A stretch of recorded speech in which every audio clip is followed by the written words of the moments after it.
Well, Kansas once again snatches defeats from the jaws of victory.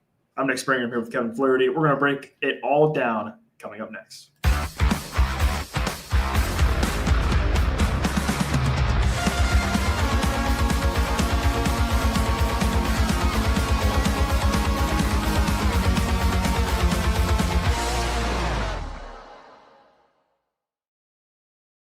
This is the Paid Podcast, a live edition of the show from David Booth, Kansas Memorial Stadium. I'm Nick Springer. I'm here with Kevin Flaherty. Wish we could be coming to you under better circumstances, but Kansas loses at home against Cincinnati, 37-34. Brendan says Kevin and Nick must have to dry up the tears before hitting go on.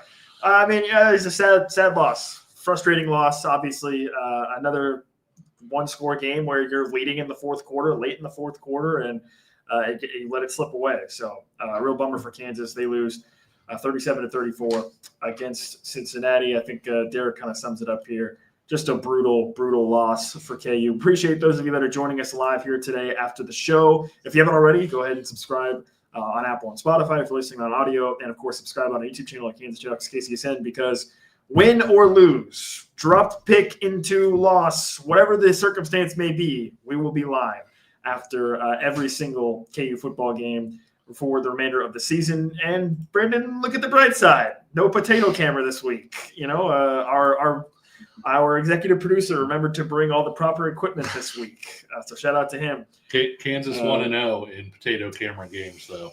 That is true. Yeah, you have to consider the advanced analytics on that. Kansas never lost with potato camera. So I'm just stating facts, guys. I only state facts.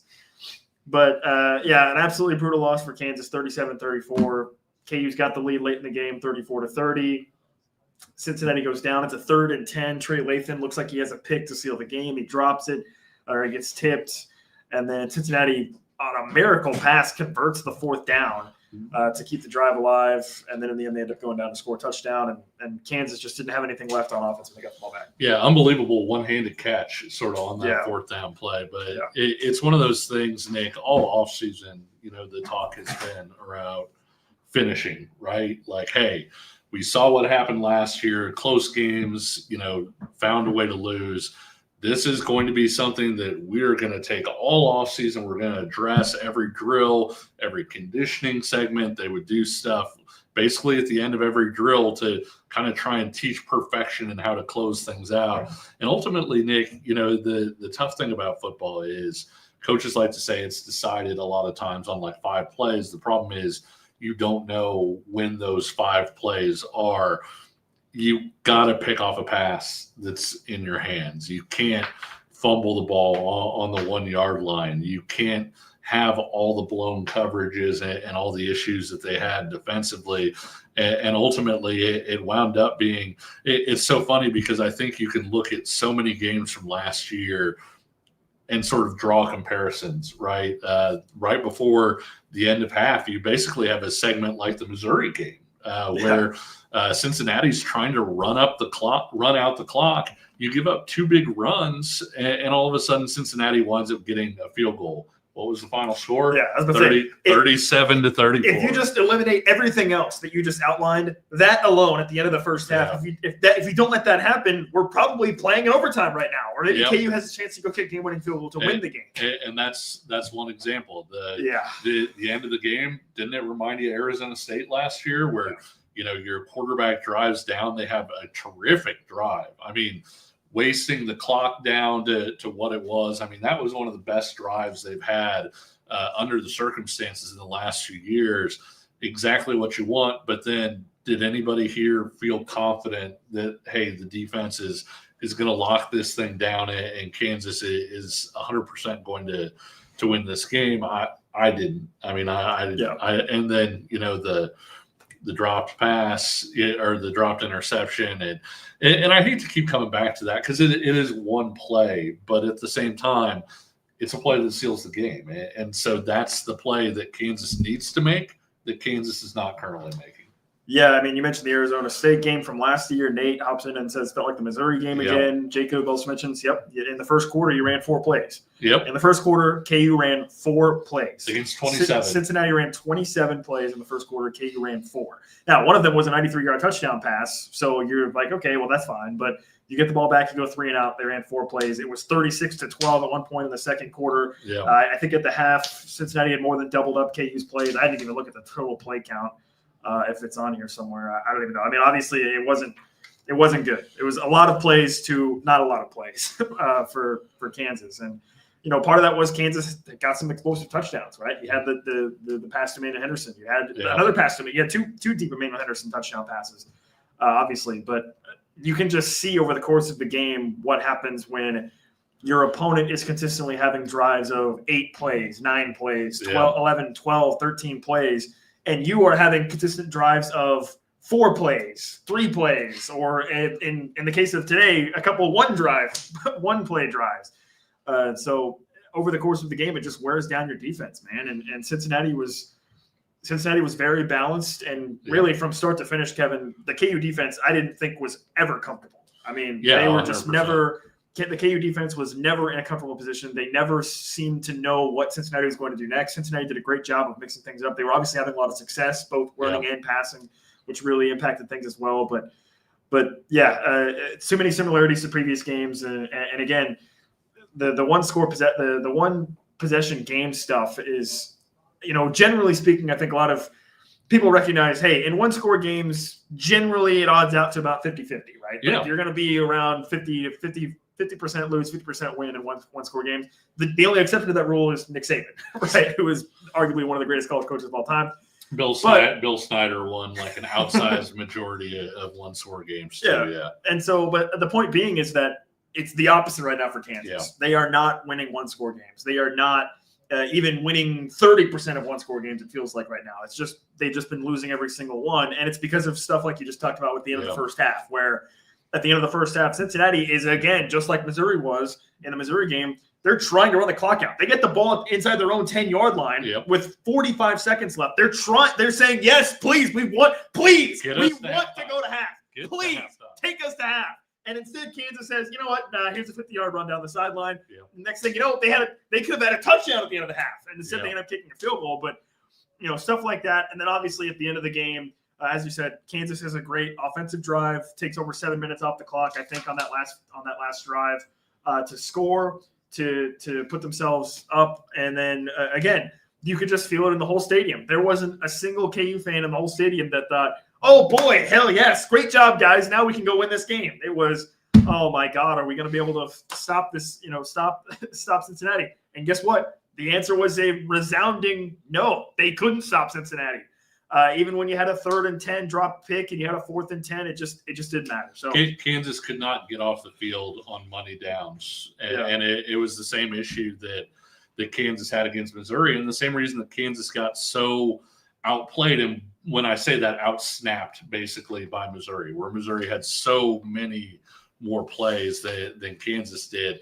In this one, Cincinnati winds up with 81 plays. KU winds up with 55, but Nick, so many of those came from KU's drive at the very end, and then the last few plays or whatever. In reality, Kansas is probably outsnapped by about 30 or so, and that's pretty tough. And you're going to continue to get outsnapped if you can't get off the field on 3rd down, if you can't get off the field on 4th down. I think Cincinnati was at their first touchdown drive.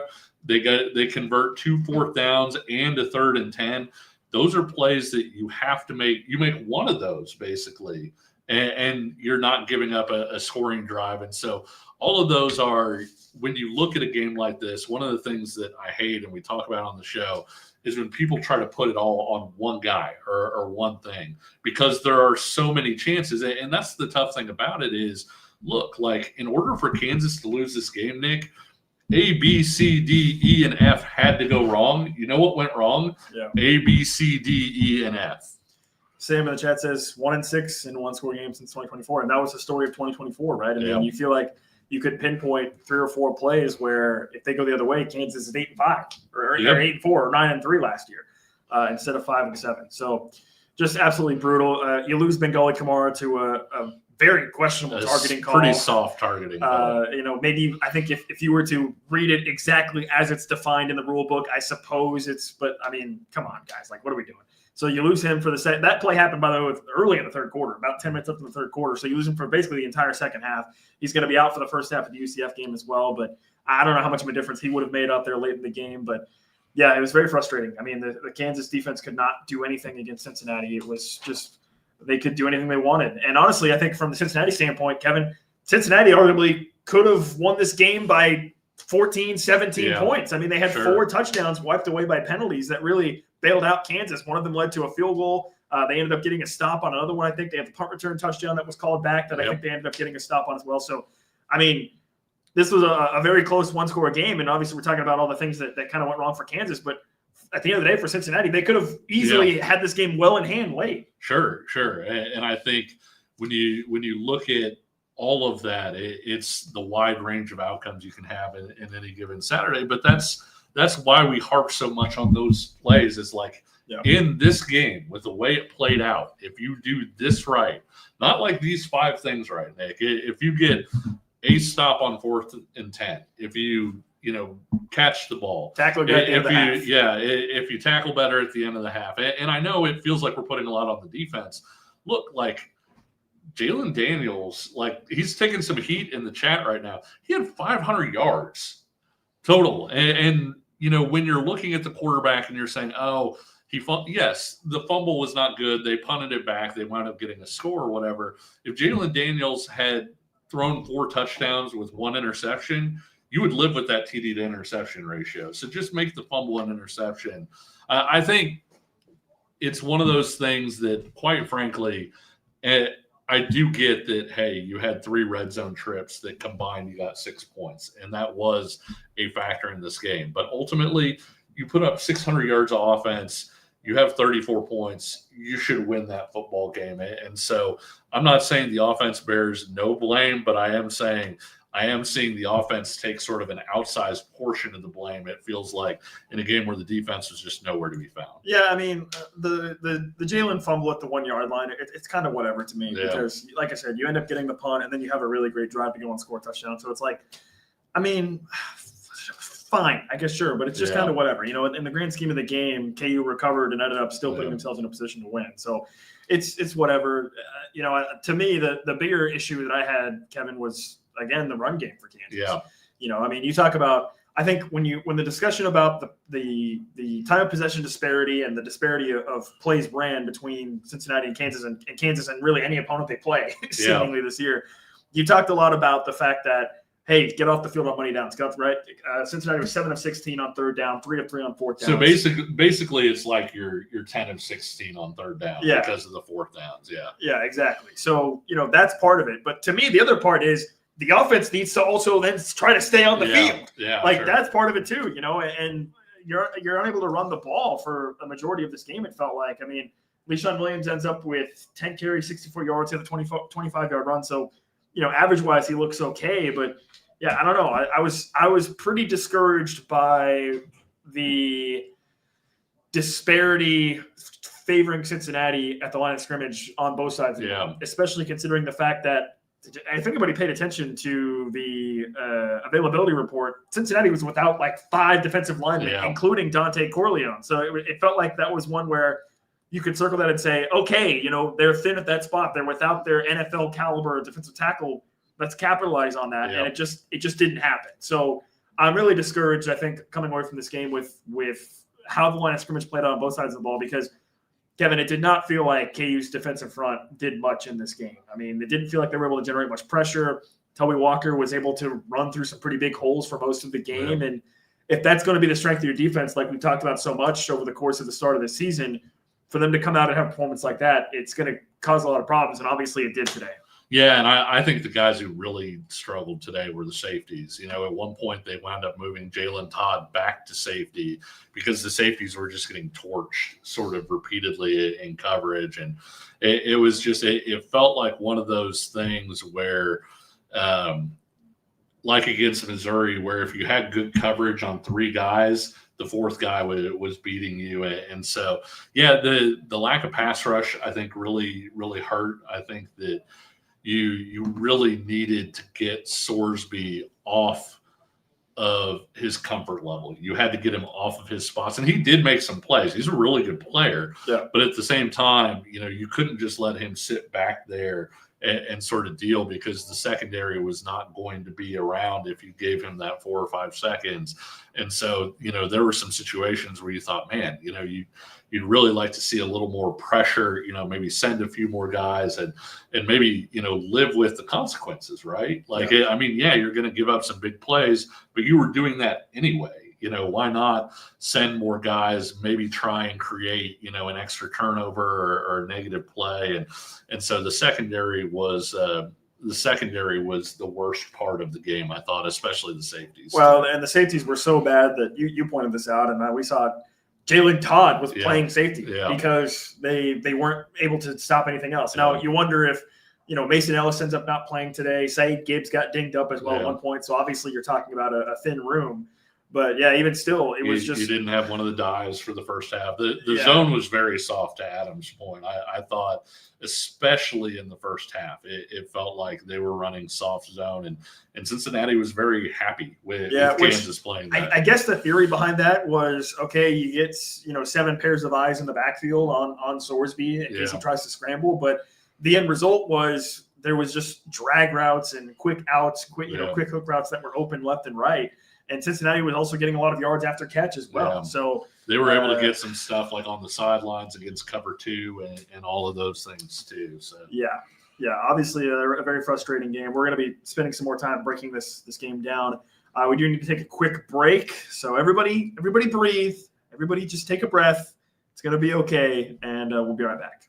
What's up, everybody? Benny Heiss with KCSN, betting analyst for Kansas City Sports Network. And Missouri, get ready. The wait is almost over because DraftKings Sportsbook, America's top-rated sportsbook app, is coming soon to the Show Me State.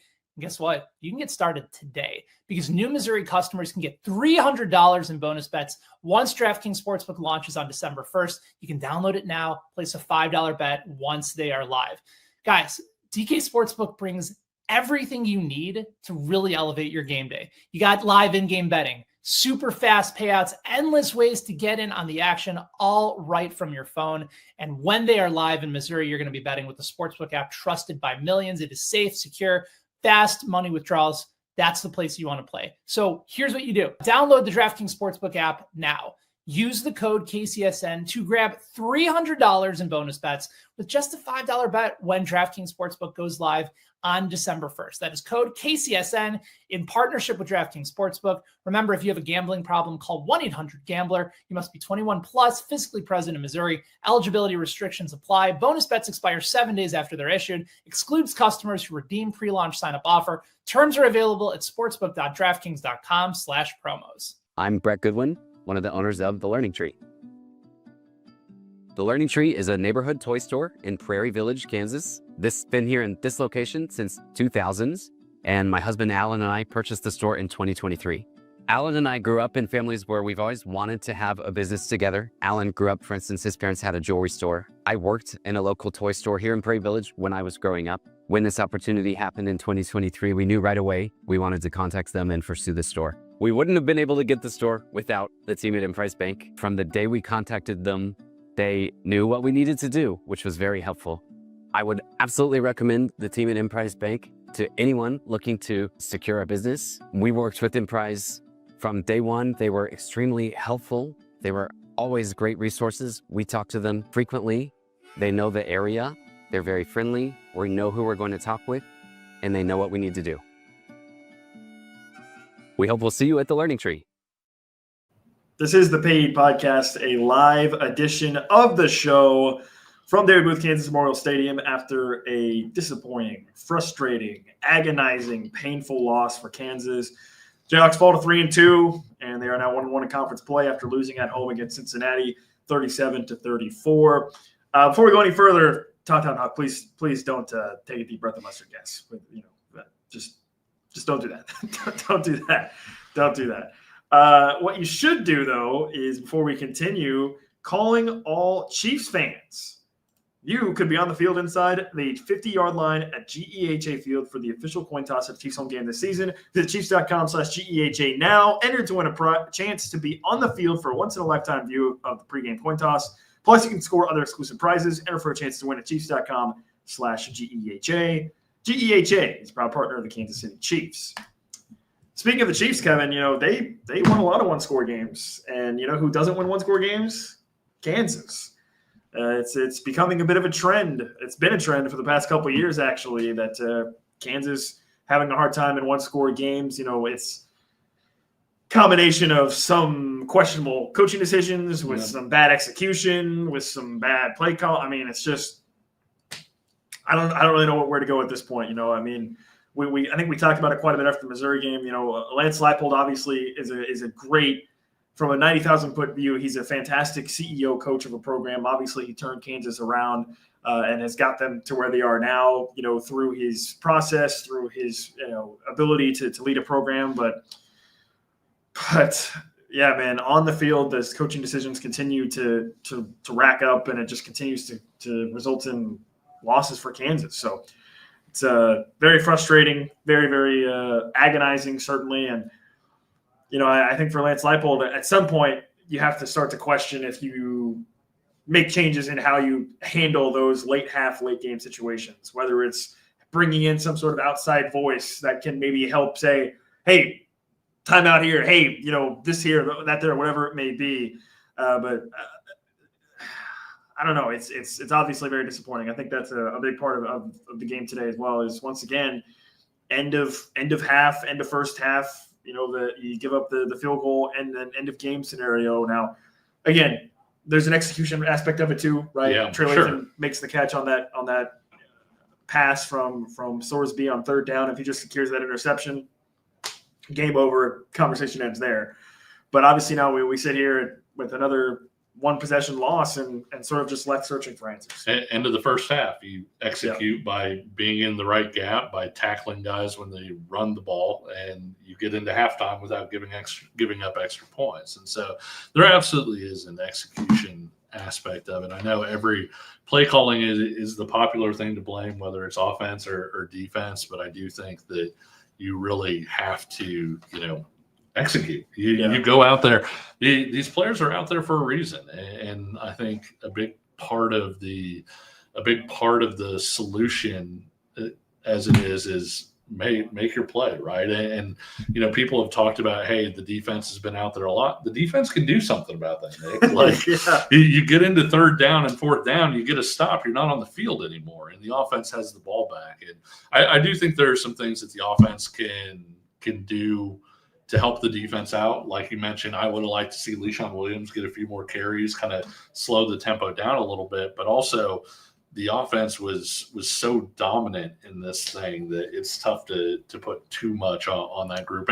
And for everything else, whatever you want to say happened before that, the offense went down and took the lead with 2 minutes left. They did their job at that point, and it was the defense's job then to get one final stop, and they weren't able to do it. Yeah, obviously, no Daniel Highshaw today. He was in street clothes on the sideline, so it was a lot of Le'Shawn Williams. I think we hardly even saw Harry Stewart. Yeah, I remember seeing Harry Stewart out there at one point, but he didn't get a carry on that point. I did think it was interesting. Kansas gave a couple carries to backup quarterbacks. You had one run from Cole Ballard. You also had Isaiah Marshall come in the same exact situation, had a 20-yard run, and so it was pretty interesting to see, like, hey, if we're going to give a few carries here, that was kind of what they did for their second running back almost. Yeah, and you have to assume that was part of the game plan. Right? Yeah. To say, okay, no Daniel Highshaw, we want Le'Shawn Williams out there as much as possible. Yeah. And instead of, having to rely on Harry Stewart or Johnny Thompson, a couple quarterback runs, they ended up motioning Emmanuel Henderson into the backfield at one point, handing him the ball as well, and sort of a sweep type play. So that seemed to be pretty clearly part of the game plan, I think, for Kansas heading into this game, was to maybe do that. And, so no Daniel Highshaw. Then you lose to Sean Hanika to an injury. I don't know. Lance Leipold's press conference should be happening or has already happened. I don't know if he gave an update on Deshaun Hanika, who went down. It was a third down play where Jalen Daniels kind of rolled to his left and looked like he was going to throw to Hanukkah, and then Hanukkah basically went down, came up limp, and so not a great sign there, obviously, and he ended up not returning to the game. But that did lead to one of the two of the most exciting things that happened in the game today, Kevin. The Bowden Gruen Cloak of Invisibility strikes again. As Bowden Gruen, got wide open not once, but twice, by the way. One for a touchdown. He was also wide open on a play that ended up resulting in nearly, I think, a 22-yard gain. Yeah, the Bowden Gruen Cloak of Invisibility. Pretty impressive stuff. Yep. Yeah, we've said this before. Bowden Gruen may lead the Big 12. He has to, right? In terms of number of catches where you were just absolutely wide open. And so it was nice to see that with Deshaun Hanukkah being out, especially, they needed to continue to have that production from the tight ends. I thought the receivers were really good today. Yeah, overall. I mean, look, Emmanuel Henderson was unbelievable, but they got stuff from Keaton Kubeka too. They got a couple big catches from Levi Wentz. They had a big catch for Cam Pickett in a key situation. And so I thought the receivers played really well, and I thought Gruen did a nice job of sort of making up for the fact that they didn't have Hanukkah for quite a bit. Yeah, I was about to say, I mean, we're damn near half an hour into the show, and we haven't even really talked about Emmanuel Henderson yet, who obviously did his thing, right? Showed off his incredible speed, ends up with, 5 catches for 214 yards, 2 touchdowns, had the 93-yarder.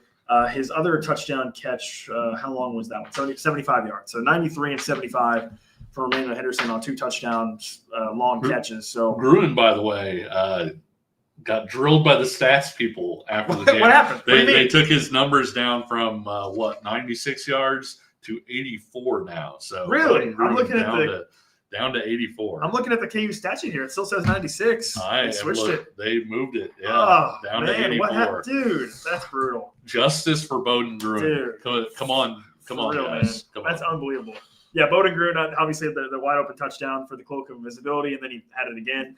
He was good. You mentioned Keaton Kubeka, who, really did have a couple nice catches. Yeah. Cam Pickett, it's pretty obvious he's still not 100%. Didn't play a ton. They ended up getting a really nice corner route to him at one point in the first half, which was good to see. So, glad to see him still. Bryson Canty had the 31-yard catch. He did have the illegal touching on another catch, but it was nice to see them get that much production from so many different guys in the passing game. And a lot of that tells you, too, how good Jalen Daniels was overall. Yeah, I mean, Jalen Daniels finishes at one point he was averaging, 23 yards per pass. He actually finished the game averaging 23.4 yards per completion. I mean, he just put up ridiculous numbers, 445 yards, 4 touchdowns. Again, virtually a fantastic game from him outside of the fumble, which, as we kind of talked about, the offense rectified that by eventually going down and scoring a touchdown regardless. And the one thing, I mean, the defense did not play well today. No. They did get a stop after Jalen Daniels fumble. They bailed him out there, and the offense is able to get the ball back with the chance to go back down and take the lead, and they did. But Cincinnati's wide receivers, Kevin, they stole the Cloak of Invisibility from Bowden Gruen. Yes. They had it several times. I mean, there were guys wide open. They were wide open down the field. Cyrus Allen ended up with a huge game for them, 11 catches for 128 yards and 2 touchdowns.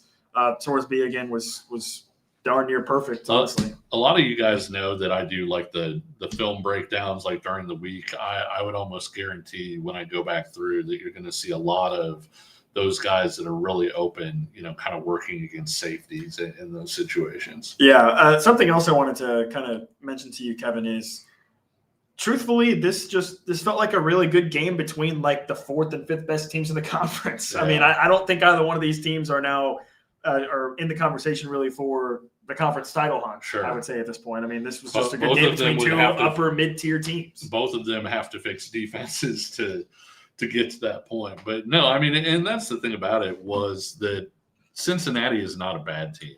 And that's also part of the frustration with it, right? Is, you'd like to be able to throw the whole thing in the trash and forget about it. But Cincinnati's a good team, has a really good quarterback, but at the same time, Kansas had every chance. You have to find a way to close that out. And like we said to the start here, and I'm sorry for repeating myself for those of you who've been here the whole time, Kansas's message all offseason was finish. It was a huge part of their conditioning drills. Yeah. It was a huge part of different things. They would do practice periods where they would basically say, hey, you have to do something perfectly for 2 minutes to try and basically facilitate winning those close games. I know that Missouri doesn't count as a one-score game because Missouri scored at the very end to make it a double-digit game. But you have been in 2 close games, and both of them did not go your way at the end.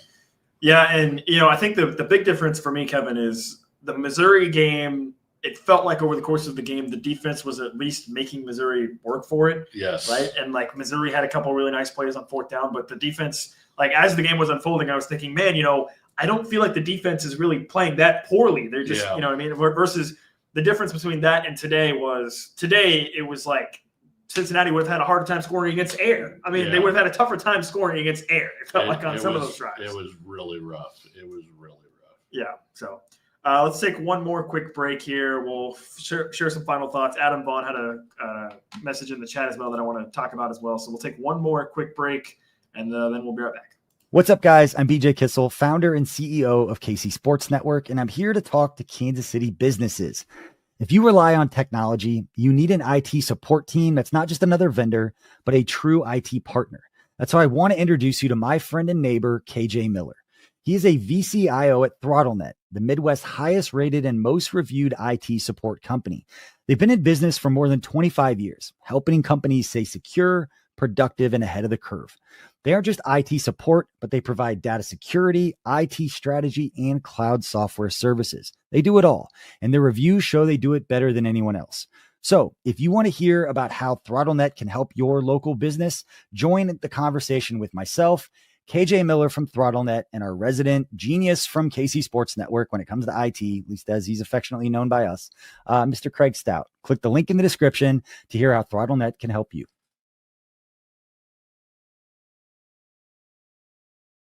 This is the Payee Podcast on the Kansas City Sports Network, a live edition of the show here at David Booth, Kansas Memorial Stadium after another disappointing one-score loss for Kansas, 37-34 against Cincinnati.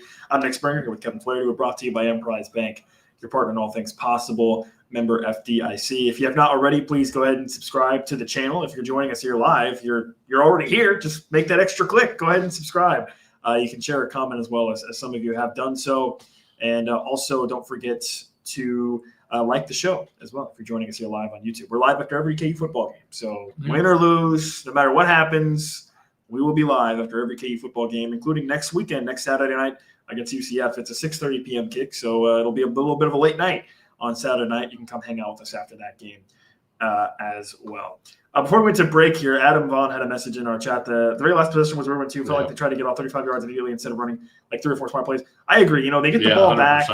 They get the ball back with KU had one timeout. You get the ball back with about 30-ish seconds left, 25 seconds left. And, Lath Margin has talked about having a big leg. We have literally spoken to him about it. He has said, hey, I can kick the ball from 50 plus. He has made, he said 57 at practice. He said Lance Leipold is not allowed hit. Last time we talked to him, he's like, Lance hasn't let me try 58, but I feel like I could hit from 58. So so you get the ball with 25 seconds. You have a timeout. Under 2 minutes, the old college rules go back into effect. So the clock would stop if you get a first down.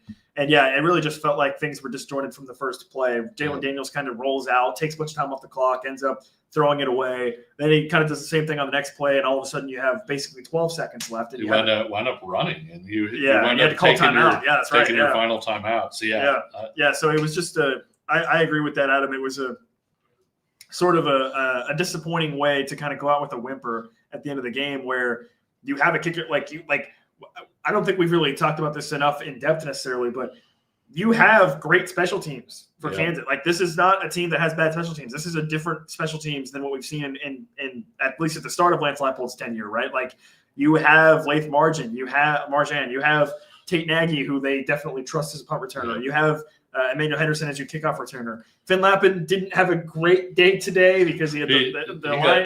He got a little bailed out by that block in the back because that was a bad punt. It was not a good punt. It was a straight line drive, so your coverage couldn't get down there. And then he fell down. Yeah. So that was the worst part of that punt was the part where he also just fell down in the open field with nobody around him. Yeah. I mean, it's not like I don't know that he would have necessarily made the tackle regardless, but still not a great look. So, but the point being is like, this is not your dad's special teams for Kansas. Like this is a competent special teams group collectively.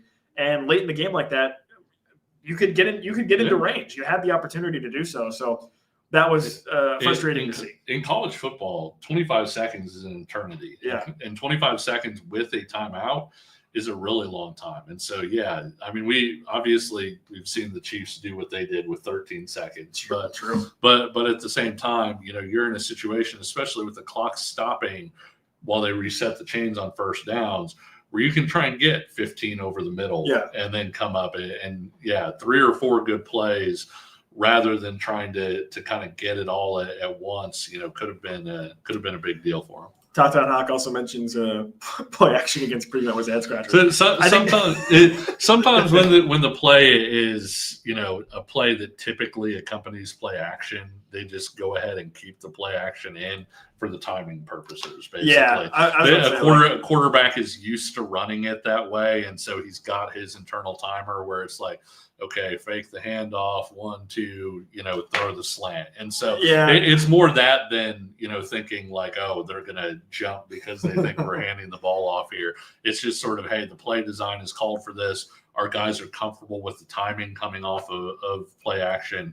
And so that's kind of why you do the play action. It looks silly, but ultimately it's not a huge Well, deal. I'll just say this, like in the era of RPO, in the era of read out, like, it's like every play. It's just a sort of a natural instinct now where, okay, you stick the ball out, whether it's a play action, read option, RPO, whatever it may be. So I don't know. I mean, it's just those things where it's like, that's the hill you're going to die on. Like that. Like I just don't care. Think about like a baseball guy with his swing, how like you step into it, whether you're swinging or not.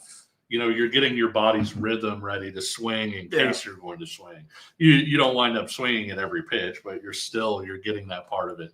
And so that's kind of the play action element of it. It's a timing, hey, this is how we're comfortable with it. And so like I said, it does look silly because you're sitting there saying like, okay, you're not handing the ball off with 10 seconds left or whatever, but that's kind of why they do it that way. Yeah. The other element to this game, and we kind of talked about it in our pregame show, is Cincinnati, it was kind of hard to really gauge what they are, right? Based off what they've done to start the season. And, I don't think they're going to end up being world beaters. I don't think they're going to go on and be like in the Big 12 title game, but I don't think they're a bad team either. This could be a 7-5, 8-14 without looking at Cincinnati's schedule. I think they're the equivalent of that. Yeah. Now on the flip side of that what makes it frustrating for Kansas is muscle memory. Yeah. Yeah. On the flip side of that, what makes it frustrating for Kansas is, if you want to elevate, if you want to get into the conversation of being, a top 5, top 4 team in the conference, if you want to be in the discussion for making the Big 12 title game, these are the games you have to win. Yes. Like, period. Full stop. Like, the conversation ends there. Full stop, period. If you want to be in that discussion, you have to win these types of games because Cincinnati probably is going to end up being a bit of a mid-tier Big 12 team. Yep. And guess what? When you're playing a mid-tier Big 12 team at home, you got to win. You have to win. Regardless, nothing else matters. You have to win those games. And so that's what I think really stings the most about today's game is the way Kansas has played the season and the way kind of the Big 12 has shaped up the season. It feels like KU is there. It feels like they can be in that upper tier of the Big 12. It feels like they have talent. They have the capability. They have the quarterback play. They have, they check all the boxes of saying we can be in that discussion. But the final box you need to check is you have to win these types of games. You have to win these. You have to win these games at home. You have to win. You have to defend home field, and you have to win against teams that across from you on paper look like they're probably going to end up being a middle tier Big 12 team as well. So that's the most frustrating part of it, I think, for Kansas because Kansas could very well go on and win 9 games this season still, win 8 games this season still. Like that's still on the table for them. But the problem is you may get to November and say, oh, okay, well, you look at the Big 12 standings, and it's Arizona State, Texas Tech, Utah, and, where's Kansas? Oh, they're one game back. Why? Because they lose games like this. Yeah. So that's the most disappointing part of today. It's like, I don't want to say you're just completely eliminated from the Big 12 title conversation, because it is the Big 12. Chaos can happen. Things can happen, but it does feel like this was an opportunity for you to firmly stake your claim as a team that needs to be in that conversation. And instead, you snatch defeat from the jaws of victory. You flub it, and now the conversation goes back to, well, okay, maybe you just end up as the 7th best team in the Big 12 or whatever it may be. Yeah.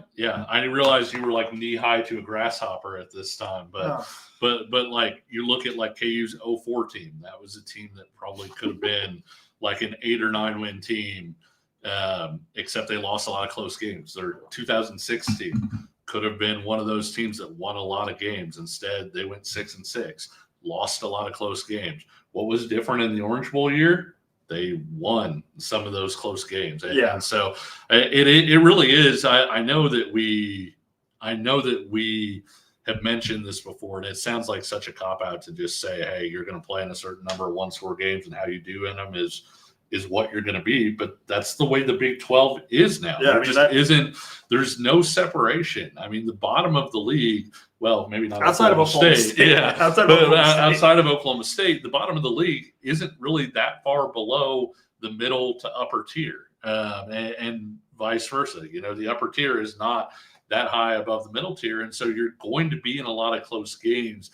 You have to win in the margins. And right now, not only is Kansas not winning in the margins, Nick, Kansas is losing in the margins. Yeah, I mean, I think right now, Oklahoma State, West Virginia, bottom of the barrel. Oh, West Virginia, by the way, is already down 21-0 to Utah. Yeah, there you go. That game's in the second quarter. So, unfortunately for West Virginia, it seems like they're in that bottom tier. But you're absolutely right. I mean, and a great example of this is KU's going to go play on the road against a UCF team that is the team that you just mentioned, like basically a team that is going to be near the bottom of the conference, but is not going to be an easy game, and it's going to be at the Bounce House, which is a very difficult place to play games, and so. Kansas was always going to play a lot of close games this year. We've talked about it before the season. Can I say something? Yeah, go for it. The Bounce House is a dumb name for a station. It's stupid. I'm not sure this is the hill that we need to be on right now, but it is different. I think it's dumb. Well, I think on the UCF version of our show, where probably the version of Nick has an unironic handlebar mustache or whatever, they're probably the booth is dumb. Why would you call the booth? That's so stupid. The Bounce House is sick. We love the Bounce House. And their version of Kevin is well, actually, it's named after David Booth. I don't care. I don't like the booth. So yeah, it's. I'm not sure we need to get there, but anyways, no. Let's get back on track. Yeah, back on track. You're in a lot of close games. That's the way the Big 12 lives and dies right now. And right now, Kansas is dying in close games. Don't mind me. I just need to plug the laptop in. That's been the difference. There we go. That's been the difference between Kansas sort of being. Even last year, being an 8-4 team or a 9-3 team, like a lot of people thought maybe they would be, and you're hoping that this year is not following a similar formula. Yeah, and Tom Hawk comes in here with a comment here late. Coaching philosophy is play close games by conservative calls. Problems sometimes coaching mistakes have helped, cost those games. Should be. Yeah, exactly right. Never should have given up 3 at the end of the half. And again, it goes back to playing it conservative. In and of itself is maybe not a bad thing, but then when it's compounded by bad execution, when it's compounded by other bad, things that happen. Again, for instance, in this game against Cincinnati, right? I mean, you're playing conservative late in the half, and Cincinnati has the ball. Guess what? Cincinnati is also playing conservative. They also are just trying to run the clock out, and instead you give up a 50-yard run. The same thing happened against, right? It's just, oh my God, it's so frustrating. And D Jones, we talked about it. End of half clock management, 4th down defense kill us, right? You got to find a way to get off the field on money downs. That's obviously a huge thing as well. Tutson Huck says better than the collapse house versus bounce house. There you go. Interesting. Well, hopefully it's the collapse house for UCF on Saturday night, and Kansas gets the win. But yeah, I mean, the reality is this is where you are. This is where it's at, and you can feel it, I think, among KU fans. And for those of you joining us, let us know. I mean. If it's a close game with 5 minutes left in the fourth quarter, you're not feeling comfortable with the way this Yes. team has performed Yeah. over the past season and a half now, basically, of what they've done late in games. Like, you're not feeling comfortable. And the problem is you have to wonder if that permeates the players, right? Sure, if they in the back of their mind, or even Lance Leipold himself is in the back of his mind saying, "Ah, man, it's a late game situation. We've struggled in these situations in the past," and that just can compound. And my other concern with Lance Leipold is, I suspect, and I think I said this after the Missouri game too, I don't think he's going to change, number one, in how he approaches things. But number two, to even add to that concern level for me is, I am also even more concerned that Lance Leipold will take a look at these games and his immediate reaction will be to turtle up and say, we need to be even more conservative. We need to play even more, you see what I'm saying? Like, that would be my other concern is I don't know that he's going to have, I shouldn't say the right takeaway because, it is subjective, but Sure. I don't think he's going to have the takeaway that KU fans would maybe want him to have, which is to be a little bit more aggressive or to, try to change things up at the end of half. I think he may actually go the other way and say, we need to be more conservative. We need to be more, whatever. Yeah, I actually covered an opponent who played at Allen Fieldhouse and had a lead late and then wound up losing the game. And I was walking the coach back to his locker room to get quotes from my article. And he turned to me and goes, the difference was we hoped we could win. KU knew they were going to win. And I think that – and it feels like it's the reverse. And I think here it's like, well, I hope we can get a stop. I hope we can lead this drive down the field to get it. It's not a knowledge like, well, obviously you're going to win this game. And to be fair, Nick, I thought that that's been the difference sometimes in that KU K-State rivalry a little bit, that K-State is like, well, we always beat Kansas. Of course we're going to find a way to win this. Whereas Kansas has been like, oh boy, like we're in a position, maybe we can win this. And so I do think there is some mentality part to it. Obviously, you do like the fact that Kansas's offense had that great drive to take the lead. I mean, that you could not have drawn that out much better for the amount of time that they took off to end that thing with a touchdown to take the lead. And so, I don't want that part to be lost in all of this, but ultimately you got to do the little things to win close games. And right now, those little things, Kansas either isn't doing them or they're just going against Kansas. Well, and a glass half full look at that, I think, would be, okay, just win one, and maybe that will open the floodgates, right? Just win one of these games, and all of a sudden it's like flipping a switch. Well, and that was what I was wondering if it would happen this year, because the way they ended last year against BYU with, they had struggled in close games all year long. All of a sudden, Jalen Daniels does a pooch punt. It hits a BYU player. And KU's defense actually winds up getting the stop to close out BYU. And I wonder, they kind of broke this string of losing all these close games. Is this going to be something that they're going to be able to carry over culturally or whatever else? Ultimately, it hasn't shown up this year. Shout out to Todd Alex, says you guys definitely look I'm sorry. Higher resolution this week. I'm sorry I'm higher resolution this week. Yeah, a long story. I apologize. You have to tune into the post-game show from the West Virginia game if you want to learn more about that comment. Chuck also in the comment section has prediction for the running game for the rest of the season. That's an interesting question. I mean, listen, 2 weeks ago, I looked at the red flag and I thought, this is a red flag. Maybe I should pick it up. Last week, I picked it up. This week, I'm raising that thing. I'm raising the red flag about the running game. I am concerned. I am worried about it. Daniel Highshaw, obviously not being able to really stay fully healthy is a concern. Bryce Foster, his health seemingly still maybe not fully there, is a concern in terms of when you're talking about the power running game. And today, it didn't really feel like KU was able to make much hay in between the tackles against a depleted Cincinnati front, without Dante Corleone. So, yeah, I'm a little worried. I'm a little worried about the running game. And I think, again, we talked about it earlier with the backup quarterback usage and bringing Emmanuel Henderson in. That's all fun, but I think it's also could be indicative of the coaches themselves maybe not having full faith in the running game and what it can produce. So I am nervous about the running game. We'll see how things unfold. I think there are positive things there. I mean, they ran for 150 today. The issue is that they aren't consistent with it, right? Like it's more like, hey, here's a 25-yard gain. Hey, here's a big carry, and then you get stuff type of deal.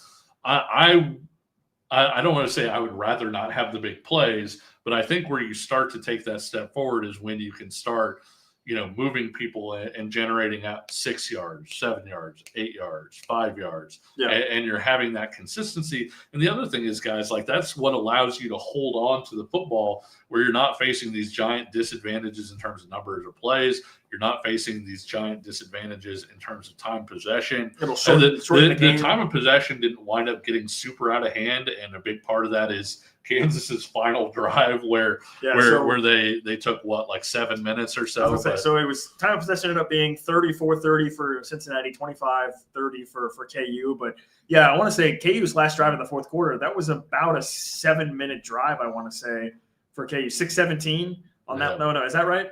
On their last drive? Yeah. 6-7. So think about that. 6 minutes of 25. That's over a quarter of your total time of possession on one drive. And the amazing thing is, up until that drive and after that drive, Nick, that was KU's only drive of 5 or more minutes. Yeah. And Gary comes in here with the comment, the offense was fine except for the turnover, passing was their strategy. And that's where I think you kind of get into this funny catch-22 where people want to point the finger at Jalen Daniels for KU losing, but at the same time, like, he's by far and away, that's the best option for KU. And he's the reason they were in it, and had a lead at the end. 440 yards and 4 touchdowns. He had 500 yards of total offense, and so I think you would like to see a little bit better execution in the red zone. You get 2 field goals on 2 red zone trips, and then you have the fumble on another one. But overall, it's tough to blame the offense too much when you have almost 600 yards, when you have 34 points. The defense was really what struggled today. Yeah. Kansas loses 37-34 against Cincinnati here at David Booth Kansas Memorial Stadium. By the way, the Jayhawks will not play a home game back here at David Booth Kansas Memorial Stadium for almost a month. October 25th, I believe, is their next home game against Kansas State.